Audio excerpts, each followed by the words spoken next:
Halo semuanya, welcome to my channel. Kali ini kita akan bercerita dengan judul Tergoda Janda Kakakku. Sebelumnya jangan lupa untuk di-subscribe, like dan komen.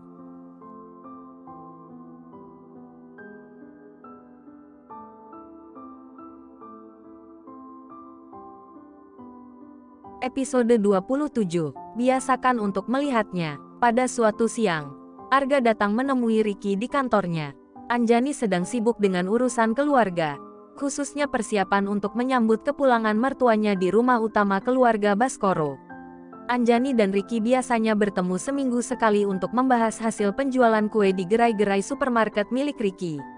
Meskipun Anjani bisa bertemu dengan manajernya, Ricky lebih suka jika dia sendiri yang bertemu dengan Anjani. Arga tampak kesal melihat wajah Ricky yang tampak murung. Mengapa wajahmu terlihat begitu murung? Apakah kau kecewa karena tidak bisa bertemu dengan istriku? Ujarnya dengan nada sindiran. Ricky mencoba menjawab. Jujur saja, aku lebih senang melihat istrimu datang ke sini daripada melihat wajahmu. Benar-benar membuatku mual melihatmu. Namun, Arga langsung menatap tajam ke arah Ricky saat pria itu berbicara lebih jauh. Tapi perlu kau ingat, dia adalah milikku. Ricky hanya menggelengkan kepala dengan sinis. Aku tidak sampai gila untuk merebut istri orang. Tapi jika kau melepaskannya, aku pastikan dia akan menjadi milikku. Arga membalas dengan nada tajam. Harusnya kau berani menghadapi aku terlebih dahulu sebelum membicarakan itu. Ricky menambahkan dengan nada acuh. Lebih mudah bagiku melewati mayat Titan daripada mendengarkan keluhanmu. Terdengar suara erangan dari Ricky ketika ia merasakan kepala yang pusing menghadapi perilaku Arga yang sangat obsesif terhadap istrinya. Sudah kucatatkan semua laporan dan pembayaran telah aku kirim ke email istrimu. Aku juga telah mentransfer pembayaran ke rekeningnya, kata Ricky tanpa berkedip. Arga mengerutkan keningnya, bingung dengan apa yang baru saja didengarnya. Lalu apa gunanya aku datang ke sini? Ricky balas menyindir, itu terserahmu. Siapa suruh datang ke sini? Baiklah, aku pergi. Arga kesal dan tidak puas dengan kunjungannya. Satu lagi, bawalah sepupu gilamu pulang, biar ada yang merawatnya. Istriku akan kerepotan jika terus-terusan di toko. Raihan, apa yang terjadi padanya? Tanya Ricky. Bonyok katanya dia dikeroyok, sahut Arga. Apa serius? Tanya Ricky tidak percaya. Namun, Arga tak lagi memperdulikan reaksi Ricky. Dia meninggalkan tempat itu dengan perasaan kesal karena merasa kunjungannya tidak bermanfaat. Arga segera kembali ke ruko, di mana dia dan Randika sedang bertugas menjaga bayi Dharma saat Anjani dan mertuanya berbelanja. Mereka berencana memasak hidangan khas Indonesia untuk menyambut kepulangan mertua Anjani yang telah lama tinggal di Tiongkok. Arga mendekati Randika yang sedang menggendong Dharma dan bertanya, apakah kau ingin pulang bersamaku, Dik? Anjani dan ibumu sepertinya akan langsung pergi ke rumah utama setelah berbelanja. Randika, aku akan menjaga toko saja. Mungkin ada yang butuh apa-apa di sini. Besok insya Allah aku ke sana saat Om dan Tante pulang. Ujar Randika kepada kakaknya, Arga. Begitu ya, kalau ada masalah, hubungi saja aku. Jawab Arga. Baik, Mas. Randika mencium keponakannya sebelum bayi yang gemuk itu pergi bersama ayahnya. Setelah itu, Randika langsung menuju ruko sebelah setelah melihat kakak iparnya dan keponakannya pergi. Dia ingin melihat bagaimana keadaan Raihan yang dikabarkan sakit. Ketika Randika tiba di ruko sebelah, ia melihat Raihan yang duduk santai di depan televisi besar, terbahak-bahak sambil melihat layar ponselnya. Katanya sakit, tapi kok sempat-sempatnya melihat bokep? Goda Randika ketika mendekati Raihan. Dik, gembulnya mana? Tanya Raihan sambil menoleh. Gembulnya sama papanya, sahut Randika. Siapa bilang gue sakit? Hanya demam kecil. Lagian, ngapain juga gue lihat bokep? Gue udah terlalu sering jadi pemainnya. Kurang kerjaan aja, Dik, ucap Raihan. Randika duduk di samping Raihan, heran dengan perkataan Raihan yang terdengar agak aneh baginya. Pemain, Kak Raihan artis bokep? Tanya Randika dengan kaget. Bisa dibilang begitu, jawab Raihan. Serius Kak, ucap Randika tidak percaya. Kakak punya penyakit, makanya jangan dekat-dekat sama orang seperti aku. Nanti ketularan gila. Celetuk Raihan sambil terkekeh. Melihat ekspresi serius Randika. Gue divonis menderita hiperseksual saat gue masih remaja. Orang tua udah mencoba mengobati gue kemana-mana. Mungkin karena malu melihat gue seperti ini. Gue kabur ke Indonesia untuk mencari jati diri tanpa campur tangan mereka. Elo ingin tahu pekerjaanku di sini. Randika mengangguk. Memberi tahu Raihan bahwa ia tertarik mendengarkan ceritanya. Gue seorang gigolo yang melayani wanita kaya tingkat atas. Hanya wanita dengan banyak uang yang bisa memesan layananku. Jelas Raihan. Enak banget ya jadi gigolo? Tanya Randika dengan polos. Raihan tertawa terbahak mendengar pertanyaan itu.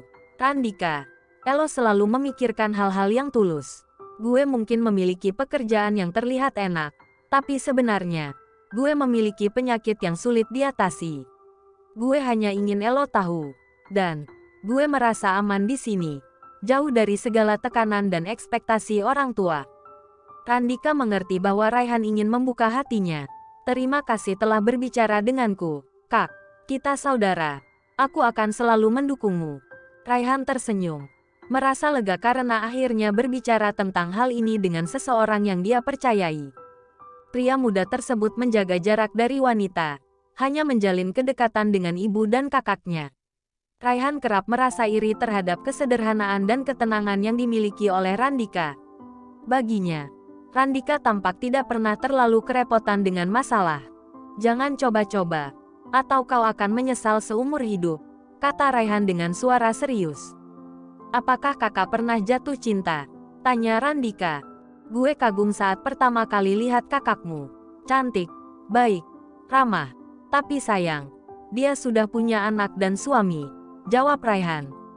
Pernah terlintas di pikiran gue untuk merebut kakakmu dari suaminya. Aku tidak akan membiarkan Anjani dan Dharma menderita. Tapi akhirnya gue sadar. Gue juga tidak lebih baik dari suami brengseknya. Gue hanya seorang gigolo. Jelas Raihan. Kadang, yang terlihat baik bisa jadi jahat. Dan yang terlihat jahat bisa jadi baik. Jangan terlalu keras pada dirimu sendiri, Kak. Randika mencoba memberikan dukungan pada Raihan sambil menepuk bahunya. Randika sudah suka dengan karakter Raihan sejak pertama kali mereka bertemu. Raihan adalah pria yang ramah, baik, dan rendah hati. Menurutmu, apakah orang seperti gue pantas jatuh cinta? Tanya Raihan. Setiap orang punya masa lalunya sendiri, dan cinta tidak pernah melihat latar belakang seseorang. Randika menjawab bijak. Raihan merenung di sofa. Meskipun apa yang dikatakan Randika terdengar benar, ia masih merasa tak berani untuk merasakan cinta. Baginya, tidak mungkin ada wanita yang akan mencintai pria dengan latar belakang seburuk dirinya. Di kediaman Baskoro, suasana rumah agak berbeda kali ini. Rumah yang biasanya sunyi menjadi lebih ramai karena persiapan menyambut kepulangan tuan rumah. Anjani, ibu pulang dulu. Besok ibu akan datang lagi ketika mertua kamu tiba. Jam berapa mereka tiba di sini? Tanya Ibu Ningsi pada Anjani. Sekitar jam 4 sore, Bu. Jawab Arga membantu menjawab pertanyaan mertuanya. Sayang, aku akan mengantar ibu dulu ke rumah. Pamit Arga pada istrinya. Tidak usah, Nak. Tadi Anjani sudah menelepon Randika untuk menjemput ibu.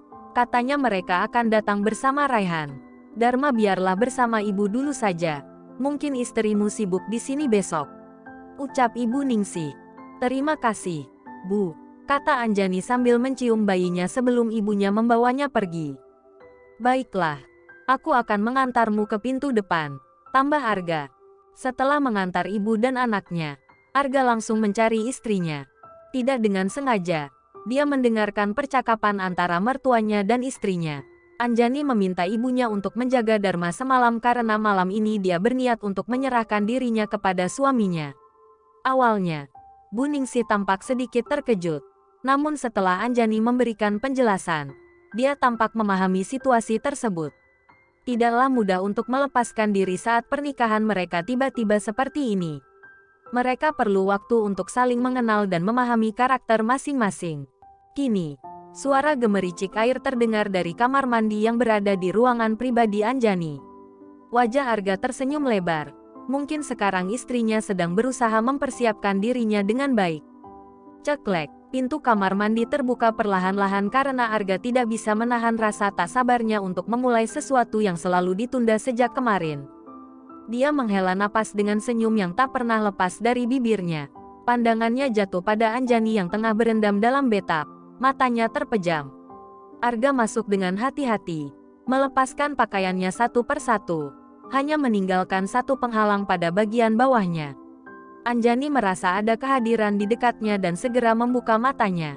Sangat kaget. Anjani melihat Arga hampir telanjang berdiri di depannya. Rona merah menyapu wajahnya, dan ia buru-buru memalingkan wajahnya. Namun Arga berjongkok dengan lembut. Tangannya menyentuh dagu Anjani. "Tatap aku. Jangan berpaling sayang."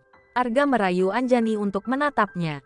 Meski matanya masih terpejam, ia mengikuti permintaan suaminya. "Sayang," desis Arga dengan lembut, tetap memandangi Anjani yang memejamkan mata. "Malu, Mas," ucap Anjani. Biasakan untuk melihatnya," pinta Arga. Tangan Arga menemukan tangan Anjani, membimbingnya menyusuri dada dan perutnya. Perlahan-lahan turun hingga tangan mereka tiba pada sesuatu yang membuat detak jantung mereka berpacu. Anjani ingin menarik tangannya kembali, tetapi Arga membawanya terus ke bawah. "Dan biasakan juga untuk menyentuhnya," ujar Arga sambil membing tangan Anjani ke area terlarang miliknya. Seandainya bisa, Anjani ingin tenggelam saat Arga, yang kini sudah sepenuhnya telanjang, masuk ke dalam bak mandi bersamanya. Suaminya duduk di belakangnya, memijat punggungnya dengan lembut. "Mas, desah Anjani. Anjani sudah tak mampu mengendalikan diri saat bibir Arga mengelus lehernya. Kedua tangan suaminya merayap dengan lembut di dua bukit kecil yang tadi ditutupi tangannya. Anjani kehilangan kendali ketika Arga memainkan area bawahnya. Suaranya mulai tak terkendali, dan Arga memutuskan untuk meraih wajahnya dan menciumnya. Senyum puas terukir di wajah Arga saat ia melihat tubuh Anjani bergetar hebat ketika mencapai puncaknya. Dalam pelukan Arga, Anjani merasa terlindungi. "Sayang," rintih Anjani.